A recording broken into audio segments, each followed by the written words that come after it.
یوں کر کے سرکار کے چہرے کی طرف جب دیکھا نا تو عمر بھڑک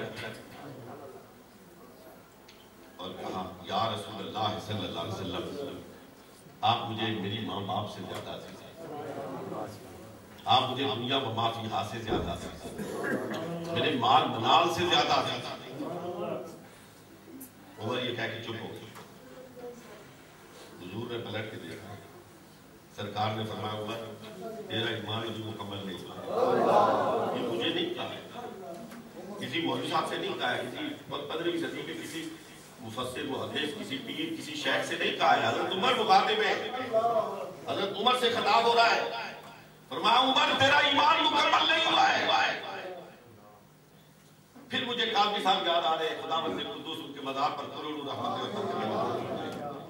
فرماتے تھے یار لوگ نکاح سے انکار کر رہے ہیں، یہ تو نکاح کا ہی فیضان ہے، نکاح کا ہی فیضان ہوتا ہے۔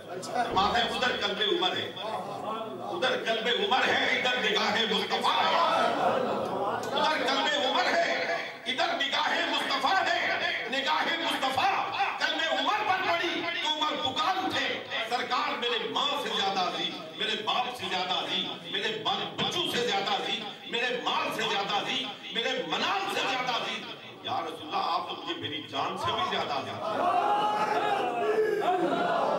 مصطفیٰ سیرت مصطفیٰ صورت مصطفیٰ۔ ایک بات کہنا چاہتا ہوں جو ذی علم دوست ہو اسے ذہن میں رکھیے گا۔ حضرت عمر نے جب یہ جملہ اپنی زبان سے ادا کیا نا تو سرکار نے کیا فرمایا؟ آپ صاحب غور کریں بات ہے، سرکار نے کیا فرمایا؟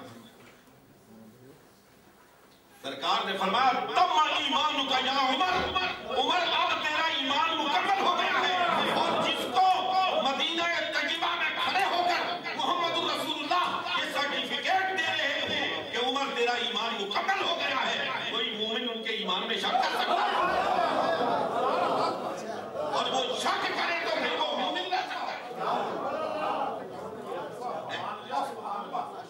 اما ایمان کا یا عمر، عمر اب تیرا ایمان مکمل ہو گیا ہے۔ ارے جس کو ایمان کی ڈگری محمد رسول اللہ عطا کر رہے ہو اس کے ایمان پر شک کرنے والا میرے نزدیک پھر صاحب ایمان نہیں ہوتا۔ اپنے آقا سے محبت کرو یار، ٹوٹ کر محبت کرو، خوب محبت کرو، اور پھر محبت تم سے تقاضا کرنا ہے کہ زندگی کا ہر قدم اٹھاتے وقت قدم مصطفیٰ کو دیکھو۔ اس لیے اسی حالت میں بیٹھ کر آئے دوستان محترم، یہ میلاد کے جلسے ہو، یہ سیرت کے جلسے ہو، یہ حضور کی محبت ہو، اس پہ جھومنا ہو، نعت رسول مقبول پڑھی جا رہی ہو، آنکھوں سے آنسو رواں ہو، یہ سب اسی وقت ہمارے لیے یہ سب تو شاید ہے، لیکن حقیقی کامیابی اس وقت حاصل ہوگی جب مومنوں ہم سرکار سے محبت بھی کریں اور سرکار کی اتباع بھی کریں، سرکار کی اطاعت بھی کریں، سرکار کے حکم کو مانیں، سرکار کے حکم کو مانیں۔ قرآن کو پڑھنا بہت بڑی فضیلت کی بات ہے، لیکن قرآن کو پڑھ کر اس پہ عمل کرنا قرآن کا حقیقی مطلوب ہے۔ جلسہ میلاد النبی بنانا توشہ آخرت ہے، جلسہ میلاد النبی بنانا محمد رسول اللہ کی رضا کا سبب ہے، لیکن یقین کرو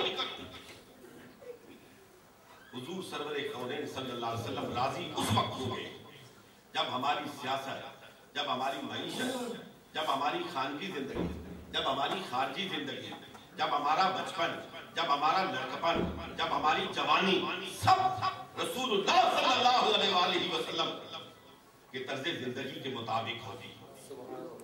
میں آخری بات کہنا چاہتا ہوں اور نوجوانوں سے کہنا چاہتا ہوں، پڑھے لکھے دوستوں سے کہنا چاہتا ہوں، دوستو یہ واحد زندگی ہے کہ اگر کوئی شخص رہبری اور رہنمائی کے لیے کشکول لے کے بارگاہ نبوت پہ جائے تو خالی واپس نہیں آتا ہے۔ مت سوچو کہ ہم رسول اللہ کی زندگی سے کیسے نمونہ حاصل کر سکتے ہیں، خدا کی قسم ایسا نہیں ہے.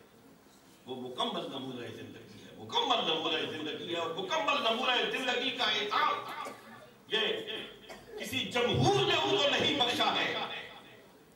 یہ کامل نمونہ زندگی کا اعزاز اللہ رب العالمین نے بھی عطا فرمایا ہے. زندگی کے کسی بھی شعبے سے تعلق رکھنے والا کوئی بھی انسان اگر دروازہ نبوت پر دستک دے خالی واپس نہیں لاتا. ہم تو میں دل دردمند کے ساتھ آپ سے کہنا چاہتا ہوں, مسلمانوں نے علوم اسلامیہ پہ بہت کام کیا ہے, بہت کام کیا ہے, لیکن آپ سوچئے تو صحیح, غور کیجئے کہ جتنا آپ نے کام کیا ہے نا اسی کے لگ بھگ غیر مسلموں نے بھی جناب محمد رسول اللہ کی ذات پہ کام کیا ہے. حدیث کا ایک انڈیکس ہے, انڈیکس آپ سمجھتے ہیں نا, فہرست ہے وہ حدیث کی, 11 جلدوں میں ہے, اور آپ کو حدیث کا اگر کوئی لفظ ایک لفظ یاد ہے تو آپ آسانی اس میں تلاش کر سکتے ہیں ساری حدیث. اور صرف ایک وہ حدیث نہیں بلکہ وہ حدیث جتنی کتابوں میں آئی ہے وہ ساری کی ساری آپ کو یکجا مل سکتی ہے. آپ کو معلوم ہے کہ وہ انڈیکس تیار کس نے کیا ہے؟ ایک یہودی ہے جس کا نام وین سنگھ ہے.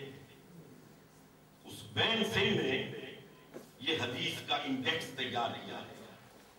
میرے نوجوان دوستوں, میرے پڑھے لکھے دوستوں, بہت اور کام کرتے ہو, اپنے آقا کی سیرت کو پڑھو, اپنے آقا کی سیرت کو پڑھو.